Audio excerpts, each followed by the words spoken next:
আসসালামু আলাইকুম।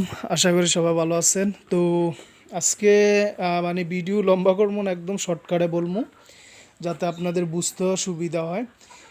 হাঁসগুলা রাত্রে এই জায়গায় রাখি।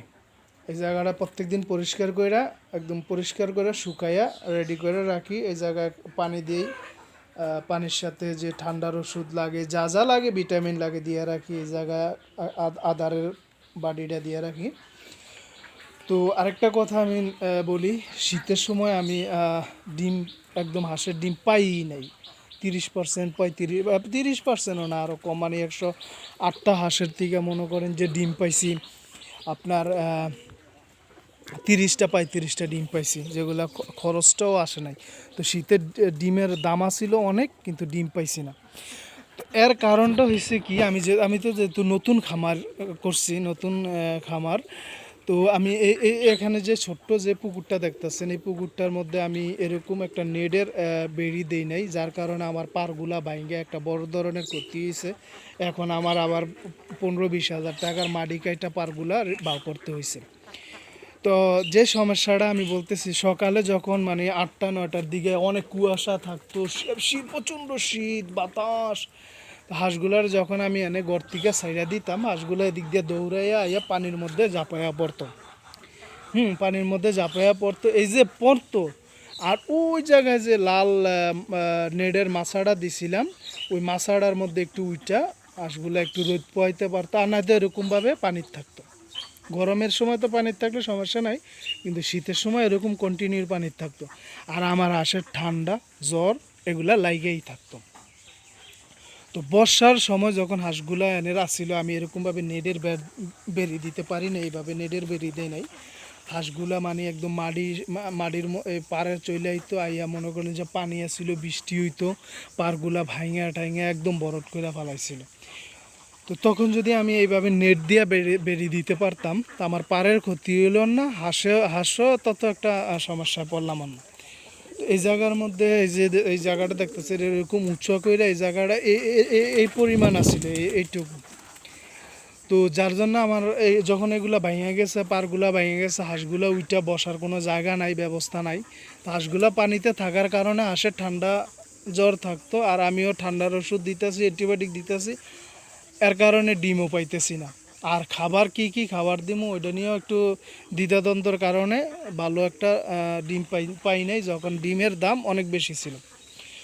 তো এই যে এখন যে ব্যবস্থাটা, যেমন হাঁসটা সকালে এখান থেকে ছাইড়া দেওয়ার পরে এখানে যে জায়গাটা আছে শুকনো একটা উঁচা জায়গা, যেটা আমি কিছুদিন আগে এই খামারের পুকুরটা যখন হিসা বালাইছিলাম, হিসা মাটি টাডি কাইটা এই জায়গাটা বাস করছি, রাবার দিয়া বেড দিয়া পারগুলা ঠিক করছি এই জায়গাটা।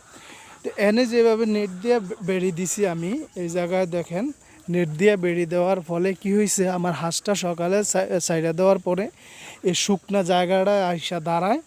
আর এই জায়গায় আমি আদারটা দেই, খাবারটা দেই, খাইয়া এদিক দিয়া হাঁসটা পানিতে চলে যায়, পানিতে যায় এদিক দিয়া।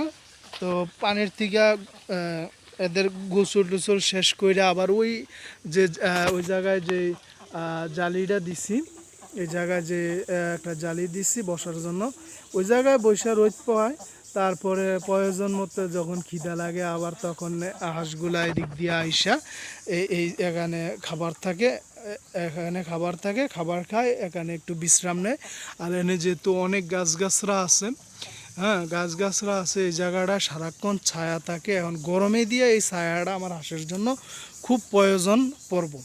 তো শীতের সময় হয়েছে কি, আমার এরকম একটা ব্যবস্থা যদি থাকতো, আর হাঁসগুলা শীতের প্রচণ্ড শীতে পানির মধ্যে না থাকে, হাঁসগুলা যদি এখানে থাকতো, তাহলে আমার হাঁসের রোগ ব্যায়াম কম হইতো, ডিম পাইতাম ভালো, লাভবান হইতে পারতাম।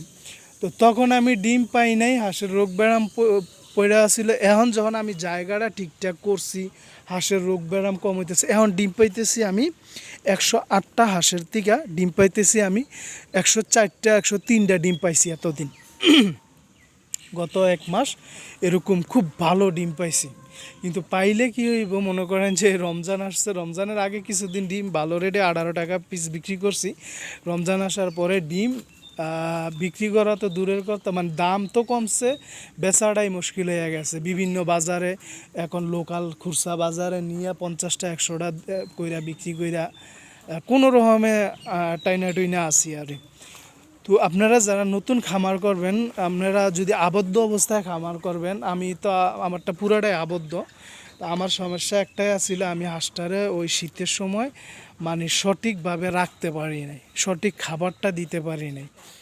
তো এখন রাখার সিস্টেমও ঠিক হয়েছে, খাবারও চেঞ্জ করছি, ডিমও পাইতেছি, কিন্তু তারপরও লাভবান হওয়া সম্ভব না। কেন সম্ভব না? কারণ হয়েছে যে বর্তমান বাজারে ডিম বিক্রি করাটা খুবই কঠিন। রোজার পরে হয়তো ঈদের পরে যাইয়া হয়তো বাজার স্বাভাবিক হবে, কিন্তু রেট শীতের সময় তো যেই রেটটা 18 টাকা 19 টাকা ছিল, এটা থাকবো না, 15 টাকা 16 টাকা এরকম থাকবো আর হয়তো বা। তো আপনারা যারা খামার করবেন, আমি সবারই বলবো, যারা খামার করবেন মানে একটু ভালোভাবে বুঝা শুনা যে হাঁসের কীভাবে পানিতে রাখতে হয়, কীভাবে উঁচে রাখতে হয়, কীভাবে ঘরে রাখতে হয়, এই জিনিসগুলো খুব ভালোভাবে মাইনা তারপরে একটা খামার করবেন, লাভবান হইতে পারবেন। আর না তো আমার মতো মনে করেন যে 6 মাস 8 মাস হাঁসের বয়স হয়ে গেছে, ডিম পাড়ার বয়স চলতেছে 6-7 মাস, কিন্তু আপনার কোনো 10 টাকা কোনো লাভও হইতেছে না, 10 টাকা পাইতেও আসি না। তো এই জিনিসটাই একটু বুঝা হইনা যদি করেন, তাহলে আশা করি ভালো কিছু করতে পারবেন। তো সবাই ভালো থাকবেন, দোয়া করবেন, আমিও সবার জন্য দোয়া করি। আর যারা খামার করতে ইচ্ছুক, আল্লাহ পাক যাতে সবার খামার কইরা বসে থাকলে হইব না, আমি দোয়া করি আল্লাহ যাতে ওই খামারে সাকসেস সবাইরে দেয়। তো সবাই ভালো থাকবেন, আল্লাহ হাফেজ।